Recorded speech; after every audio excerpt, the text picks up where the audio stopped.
Welcome to the Slop Farm. Enjoy the video. In this video, I will show you how to make tomato sauce the Veena's Curryworld way. To begin, select about 2 pounds of the ripest, most flavorful tomatoes you can find. San Marzano are excellent. You will also need 1 medium onion, 3 cloves of garlic, and a handful of fresh basil. Don't forget good quality extra virgin olive oil, salt, and freshly ground black pepper. A tiny pinch of sugar can also be helpful. Now let's prepare our star ingredient. First, wash and core your 2 pounds of tomatoes. Then carefully blanch them in boiling water for about 30 seconds, just until the skins begin to split.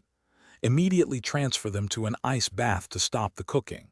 This makes peeling them incredibly easy. Once peeled, roughly chop the tomatoes.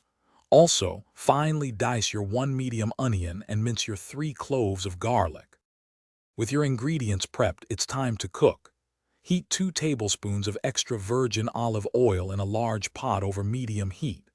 Add your diced onion and minced garlic, sautéing until they are fragrant and softened, which takes about 5 minutes.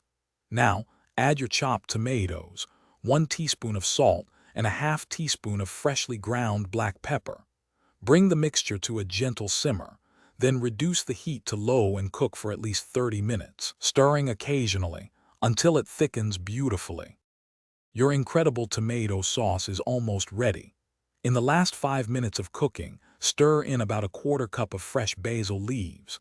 Taste the sauce and adjust the seasonings. If it's a bit too tart, add a 1/4 teaspoon of sugar to balance the flavors. For a silky smooth sauce, use an immersion blender directly in the pot. Otherwise, enjoy its rustic texture. Serve this warm over your favorite pasta, pizza, or as a base for other dishes. Thanks for watching. Consider subscribing if we helped you today.